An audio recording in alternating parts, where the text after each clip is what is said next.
Hello and welcome back to another Dare to Game video. Today we're playing Kingdom Come Deliverance 2, and this is going to be my attempt at a horse gear video. A lot of people have requested this a lot of times on the channel, and I'm not 100% sure exactly what is wanted here. I don't know if you want the top 10 best looking saddles or something like that. If you've got a more specific request than horse gear, let me know down in the comment section below. But if you want to see the video that you actually want to see, then you got to be specific. You got to tell me what specifically you want to see. But with that being said, I'm going to try to do my best in this video to attempt to explain how the different horse gear affects horses and how to most strategically improve whatever stats you're trying to do, which it seems like you can pretty well affect most of the stats you have. So no matter which horse you get, as long as it's some sort of a top tier horse, and if you're interested in that, I recently released a top 10 overall best horses in the game video, which I find to be very, very accurate. And with this video and, using the right gear, you can actually make any one of those horses be pretty much the best horse possible as far as stats go, because the whole idea,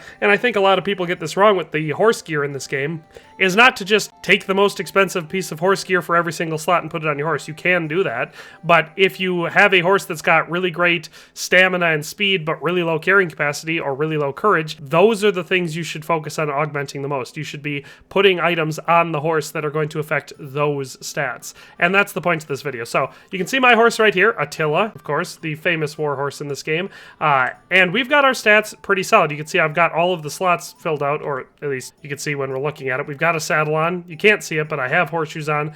We have just a harness on it, and then of course we have a type of armored Chanfron with our bridle on. So that's what we've currently got equipped, and with that you can see our stats. We have stamina of 224, capacity of 388, speed of 53, courage of 27, value of 5340. So that's what it looks like equipped with just this loadout that I decided to put on it. If we take all of those things off, you can see how the stats have changed. So we have a stamina of 231, capacity of 378, speed of 41, courage of 27, and a value of 5630. So it's important to understand how the horse gear affects the different stats, and that's what I'm here to show you today. So for starters, the most simple piece of horse tack to explain is the horseshoes. So there's 4 different kinds of horseshoes that are standard. I think I've heard of other ones like spiked horseshoes, but I have no idea what they do.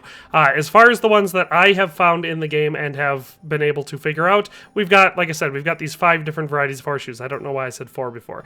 But the worst one is the farmer's horseshoes. But you can see when we highlight that, our speed goes from 56 to 57. So just having any horseshoes at all equipped on the horse is going to improve your speed stat. And this becomes important depending on the other stuff you're equipping. So as a general rule, the heavier the equipment that you're wearing, the slower your horse is, and sometimes the lower its stamina will get. So let's say you take Kinshem, the fastest and highest stamina horse in the game that has a very low carrying capacity and extremely low courage stat. You're not going to need to focus on speed so much. You're going to want to improve your carrying capacity. But that being said, if you do that, you're going to slow it down. It's no longer going to be the fastest. That's why you're going to want to make sure you have the best horseshoes possible. So the farmer's horseshoes, like I said, are the worst. They give us a +1 stat boost. Then the knight's horseshoes are the next. They give us a +2, so you can see speeds at 58. Then the nobleman's horseshoes, you can see we get a +3 because now we're at 59. The Lovarian horseshoes is a +4. That brings our speed up to 60, which officially 60 is the highest I've ever seen any horse's speed in this game as far as like what you can buy a horse, and that is their stock speed. Like I said, Kinshem, one of the horses at the Kuttenberg stables, has a natural 60 speed stat. So the Lovarian horseshoes on Attila brings Attila up to 60 as well. Then of course our best ones in the game are the racing horseshoes. Now you can see that our stats are the same. The racing horseshoes do give us another +1 over the Lovarian, but we max out at 60, so you can't go any faster than that. So you might ask, why have the racing horseshoes instead of Lovarian? Well, it offsets that weight multiplier. So if you can put the racing horseshoes on your horse, you definitely should, because that's your best bet for offsetting your speed to weight ratio, which you have to balance with a horse. And now, like I said, I started with horseshoes because they're the simplest. Basically, there's never a reason to not use the best horseshoes possible. So if you've got the racing horseshoes, they should always be what you have on your horse. If you don't, don't, the Lavarian horseshoe should be. If you don't have those, the nobleman's horseshoes. You get what I'm saying? You should always have the best set possible. So that's the easiest part. Now let's move on to the slightly more complex ones. Our next one I want to talk about is one that affects several different stats, making it one of the more complex options. And this is the Chanfron / reins that you can choose, or bridle. So the highest armor one you can find in the game is called the Dragon Chanfron, and there's a bunch of different varieties of every single thing I'm going to be showing you today, except for the horseshoes. I just chose one of each named type because the stats are the same across the board. It's just the appearance that changes. So the Dragon Chanfron, you can see in the description it says, Steel Chanfron in the shape of a dragon's head with eye protection and a simple bridle. In battle, it makes the animal much braver, but in gallop, it slightly slows down the horse. So you can see this one, it increases the armor value of our horse. So it actually physically makes the horse take more damage before getting downed when you're in combat. So that's the most obvious advantage. Outside of that, it also gives us a courage boost. So you can see, without it, we have Attila at 27 for our natural courage. The Dragon Chanfron brings us up to 30, which is where courage maxes out for horses in this game. You can see that the next best one, the Tyrolean Chanfron, which has a +1 less than the Dragon, still brings us to 30. So the Dragon must give us, more than that, because the Milanese only gives us up to 29 from 27. So Milanese gives us +2. My guess would be Tyrolean gives us +3. Dragon probably gives us +4. But all that being said, again, it's just going to be offset by the different equipment that you're using on your horse. Outside of that, the bridle can also affect stamina. So these armored ones don't. They just affect the physical armor and the courage. But if you're using some of the other types instead of those ones, like the bridle of the Holy Roman Empire, for example, this one does not provide any armor boost or a courage boost, but it does provide a stamina boost. The same can be said for other bridles, like the bridle with plating. You can see that one, we have our stamina up to 235 with both of those, as opposed to 231, which they were, so we get a +4 stamina for both of those bridles. And that seems to be the same across the board for the other bridles I also brought in here. So the nose brand bridle gives us that couple extra points, so does the soft leather bridle, and so does the tournament bridle. So basically you have a choice between adding to your bravery and your armor value with the more armored ones that I often like to use, especially the Tyrolean and the Milanese. I really like the way they look.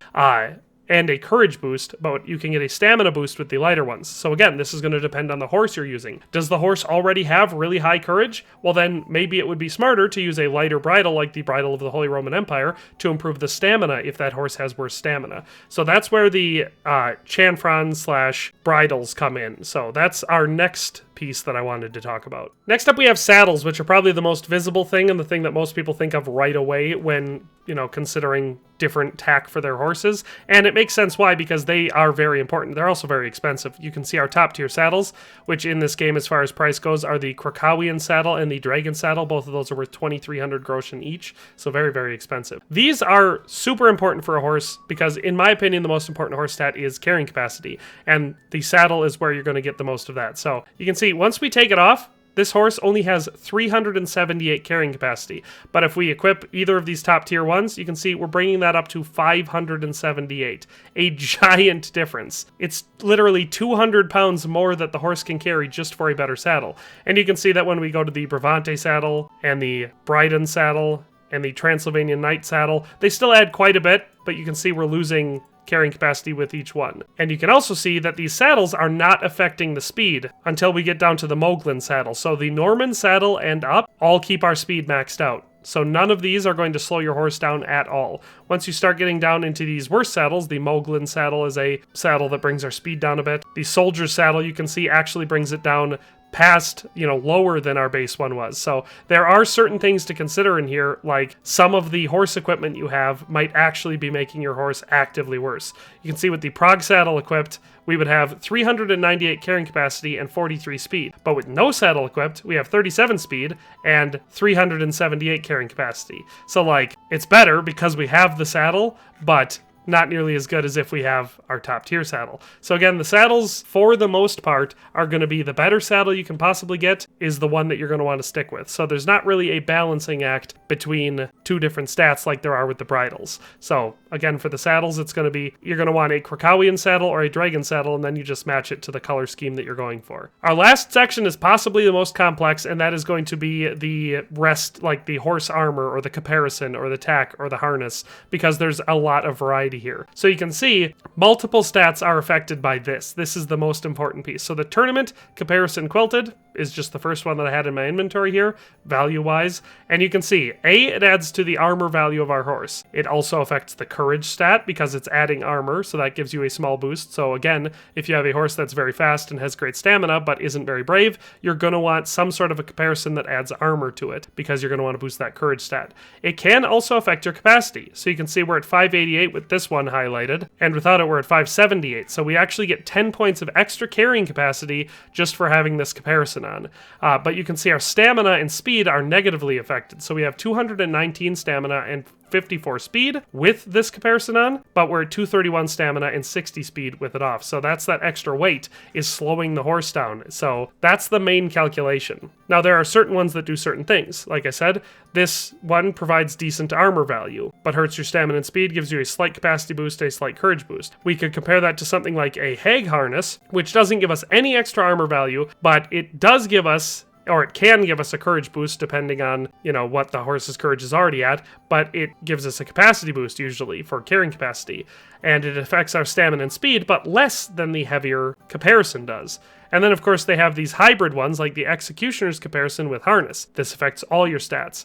So we get that improvement to our armor. Our courage is also improved. Our stamina is not negatively affected with this one, but our speed is brought down even more because it's a little bit heavier, and our carrying capacity is brought down a little bit because it's heavier. So instead of being something light that adds to carrying capacity, like the Tournament Comparison Quilted, which itself weighs a lot but gives us an extra 10 pounds that the horse can carry, this one weighs less itself but reduces the carrying capacity. So it's all about balancing what your horse needs. So like I said, in simple terms, what this all means is you're going to want the best saddle possible for this horse and the best horseshoes possible. That's the easiest part. The next part you have to decide is what your horse needs the most. If your horse needs courage, then you're going to want your Chanfron to be armored. If it needs speed, or if it needs stamina, then you're going to want to go with a light bridle. And the balance between carrying capacity and courage and armor value and speed and stamina is all made up in the comparison or harness that you choose. That one is too complex for me to break it down into a simple rule. That's why I left that one till the end.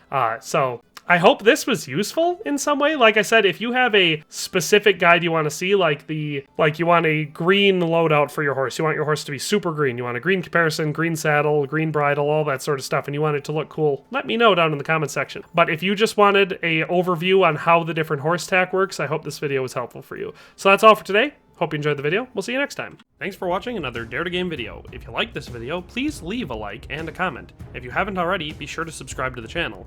If you like my content and would like to support this channel, consider becoming a member today for as little as $1.99 a month. It makes a huge difference. But in any case, thanks for watching and have a nice day. I'll see you next time.